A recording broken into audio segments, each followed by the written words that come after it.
adik-adik, apa kabarnya hari ini? Masih luar biasa, yes, yes, yes? Atau udah bosen kak di rumah aja?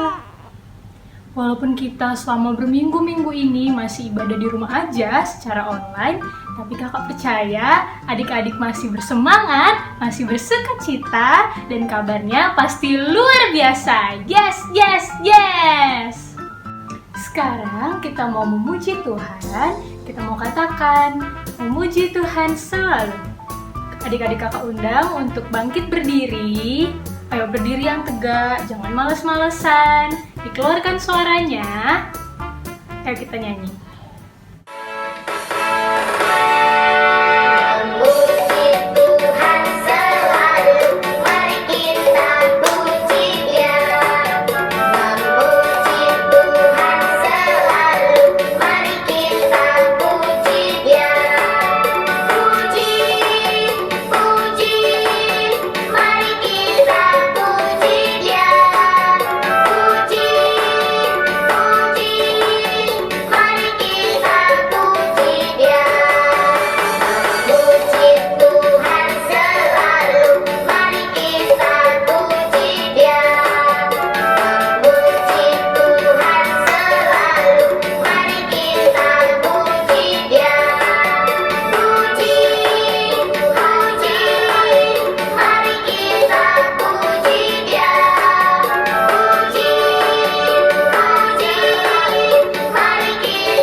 Wah, adik-adik hebat sekali ya, mengikuti gerakan kakak dengan baik, nyanyinya juga oke. Nah, kita mau lanjut ibadah kita. Adik-adik kakak persilakan untuk duduk yang manis, jangan lari-larian, jangan sambil makan, sambil minum, semuanya disimpan dulu, karena kita mau mulai ibadah kita. Adik-adik ikuti ibadahnya dari awal sampai akhir, jangan di-skip ya. Sekarang kita mau berdoa, adik-adik lipat tangannya, tutup matanya, tundukkan kepalanya, kita berdoa. Bapa yang baik, terima kasih hari ini kami boleh kembali beribadah secara online. Kami bersyukur ada wadah seperti YouTube, juga internet yang boleh kami akses sehingga kami masih bisa beribadah. Sekarang Tuhan kami mau mendengarkan firman-Mu, berkatilah adik-adik di rumah untuk boleh duduk yang manis. Juga kami mengundang Roh Kudus untuk memberi pengertian sehingga adik-adik boleh paham dan mengerti firman Tuhan. Berkati hamba-Mu yang menyampaikan juga, Tuhan yang memberkati biar bisa menyampaikan isi hati Tuhan. Terima kasih Bapa yang baik, dalam nama Tuhan Yesus kami sudah berdoa. Amin. Adik-adik ada yang masih ingat nggak cerita minggu lalu tentang apa? Apa ya? Ya, benar sekali. Cerita minggu lalu adalah tentang Saulus yang bertobat. Setelah bertobat, Saulus mengganti namanya menjadi... Ada yang tahu nggak? Pinter, menjadi Paulus. Wah, luar biasa ya Paulus berani mengambil keputusan untuk menjadi pengikut dan pelayan Tuhan. Nah, sekarang kita akan mendengarkan kisah lanjutannya, yaitu penyertaan Tuhan bagi Paulus yang memberikan dirinya sepenuhnya untuk melayani Tuhan. Kita akan menonton videonya seperti yang terambil dari Kisah Para Rasul 16 ayat 16 sampai 40.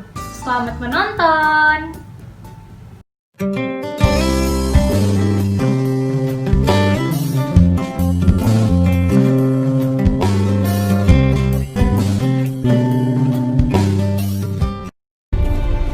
Pada malam harinya tampaklah oleh Paulus suatu penglihatan.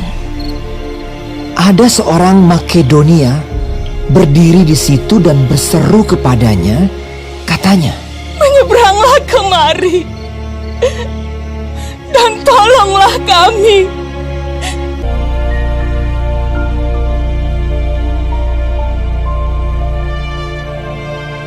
Setelah Paulus melihat penglihatan itu, segeralah kami mencari kesempatan untuk berangkat ke Makedonia.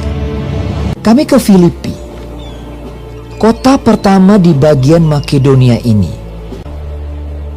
Di kota itu kami tinggal beberapa hari. Kami keluar pintu gerbang kota. Kami menyusur tepi sungai dan menemukan tempat sembahyang Yahudi. Kami bertemu dengan seorang hamba perempuan. Ia mengikuti Paulus dan kami dari belakang sambil berseru. Katanya, "Orang-orang ini adalah hamba Allah yang Maha Tinggi. Mereka memberitakan kepadamu jalan kepada keselamatan." hal itu dilakukannya beberapa hari lamanya.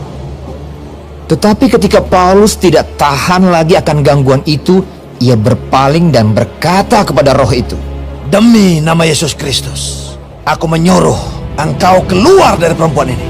Seketika itu juga keluarlah roh itu, yang mempunyai roh tenung.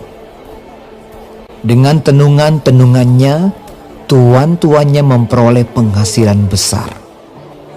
Ketika tuan-tuan perempuan itu melihat bahwa harapan mereka akan mendapat penghasilan lenyap, mereka menangkap Paulus dan Silas, lalu menyeret mereka ke pasar untuk menghadap penguasa.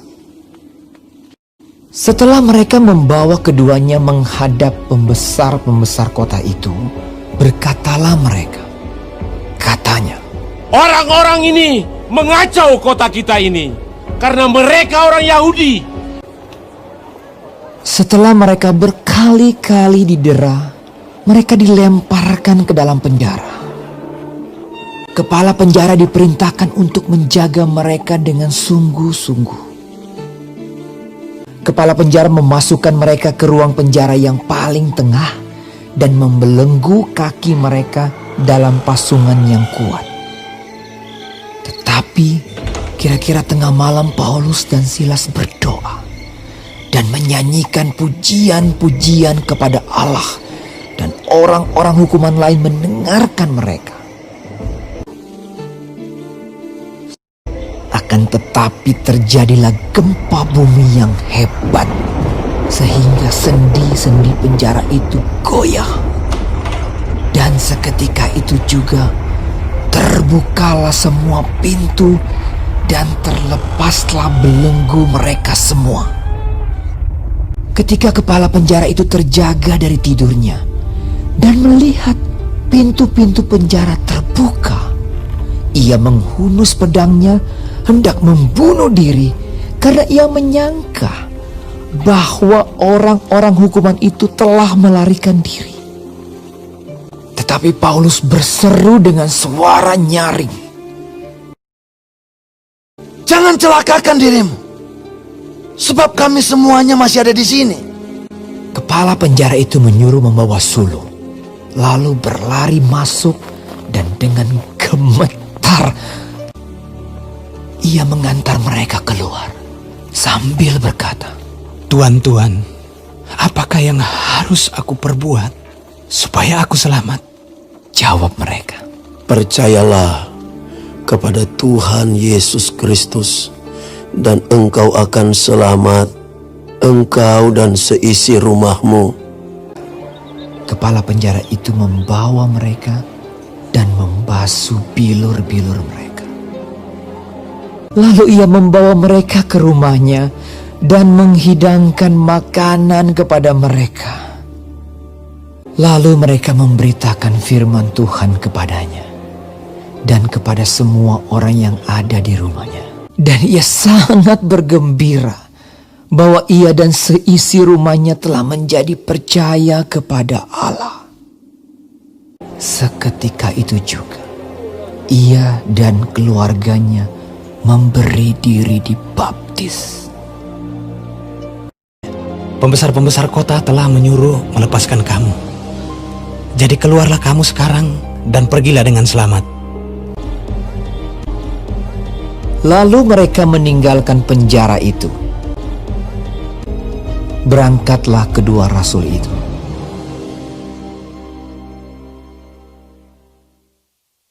Pada suatu hari, Paulus dan Silas pergi melayani ke sebuah kota yang bernama Filipi. Di sana, mereka bertemu dengan seorang perempuan yang memiliki roh tenung. Dia adalah seorang juru tenung. Juru tenung itu seperti seorang peramal atau seorang dukun. Berarti itu didapatnya dari ilmu hitam atau roh jahat. Berarti itu nggak bener ya adik-adik. Nah, ketika Paulus mengusir roh jahat dari diri perempuan itu, tuan-tuan yang mempekerjakan perempuan itu marah-marah sama Paulus. Loh, kok marah sih? Iya, soalnya mereka jadi nggak dapat uang lagi dari roh tenung itu. Gara-gara hal itu, Paulus dan Silas dijebloskan ke dalam penjara. Di penjara, kaki mereka dipasung, mereka disiksa habis-habisan oleh penjaga penjara. Tapi mereka tidak mengeluh karena hal itu. Mereka malah memuji-muji nama Tuhan. Adik-adik tahu nggak? Penjara nggak membuat Paulus putus asa. Penderitaan nggak membuat Paulus merasa sedih atau marah sama Tuhan. Mereka malah memuliakan nama Tuhan. Bahkan saat tengah malam mereka sedang berdoa dan memuji-muji Tuhan, suatu mukjizat terjadi. Gempa bumi melanda, sendi-sendi penjaranya goyang, pintu-pintunya terbuka dan belenggunya terlepas. Wah, hebat sekali ya adik-adik. Ternyata puji-pujian kita itu berkuasa loh. Ayo, siapa yang selama ini masih suka males-malesan kalau nyanyi memuji Tuhan? Siapa yang kalau disuruh nyanyi malah ngantuk, tidak bersemangat? Ayo jujur siapa? Nah, maka dari itu kita nggak mau lagi ya males-malesan kalau memuji Tuhan. Jangan lebih senang atau lebih semangat ketika menyanyikan lagu-lagu dunia yang pada akhirnya nggak membawa kita pada pengharapan pada Tuhan. Ketika Paulus dan Silas terlepas dari belenggu, mereka punya kesempatan loh untuk lari dari penjara. Tapi ternyata mereka tidak memakai kesempatan itu. Loh, kenapa? Padahal kan tinggal gampang aja, mereka bisa kabur dan lari dari penjara, lalu mereka bebas. Yeay! Tapi kenapa ya mereka nggak mau pakai kesempatan itu? Ternyata itu semua mereka lakukan untuk membuktikan bahwa mereka tidak bersalah. Tapi Paulus dan Silas awalnya nggak mengerti kalau Tuhan sudah merencanakan untuk menyelamatkan kepala penjara dan seluruh anggota keluarganya. Ketika mendengar kabar tentang Tuhan Yesus, kepala penjara dan seluruh anggota keluarganya bertobat dan percaya kepada Tuhan. Bahkan mereka minta untuk dibaptis loh. Wah, keren sekali ya rencana Tuhan bagi kita dan orang-orang di sekeliling kita. Nah, adik-adik gimana? Mau nggak dipakai Tuhan untuk memberitakan firman Tuhan pada teman-teman? Adik-adik mau ya? Jadi, hari ini kita belajar dua hal. Yang pertama, ada kuasa dalam pujian. Saat kita sedang bernyanyi memuji Tuhan, itu tandanya kita sedang memuji Tuhan. Makanya nggak boleh males-malesan atau sembarangan memuji Tuhan.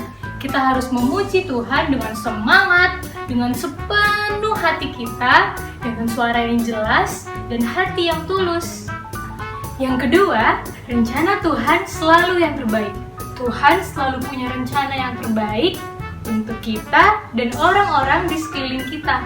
Seperti Paulus dan Silas yang harus masuk penjara dahulu supaya bisa menjadi saksi bagi kepala penjara dan keluarganya, sehingga kepala penjara dan keluarganya bertobat dan menjadi percaya pada Tuhan.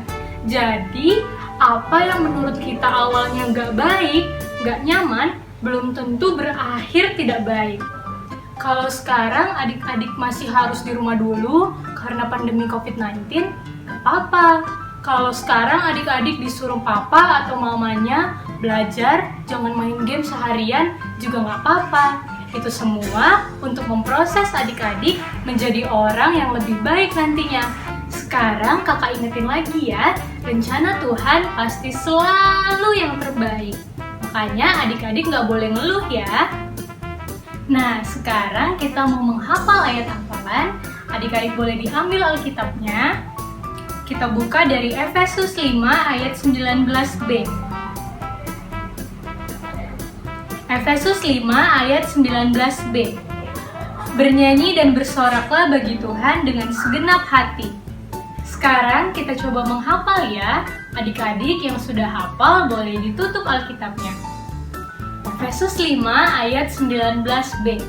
Bernyanyi dan bersoraklah bagi Tuhan dengan segenap hati. Sekarang kita mau menutup ibadah kita. Adik-adik boleh lipat tangannya, tunduk kepalanya, tutup matanya, kita berdoa. Bapa yang baik, terima kasih kami boleh beribadah pada hari ini. Terima kasih Tuhan, ada firman yang boleh mengingatkan kami untuk senantiasa bersuka cita karena kami percaya ada kuasa dalam pujian. Tolonglah anak-anak sekolah minggu untuk boleh mengerti dan mengaplikasikan firman Tuhan ke dalam kehidupan sehari-hari. Dalam nama Tuhan Yesus, kami sudah berdoa dan mengucap syukur. Haleluya, amin. Selamat hari Minggu adik-adik. Sampai bertemu di ibadah minggu depan. Tetap jaga kesehatan ya. Dadah, Tuhan Yesus berkati.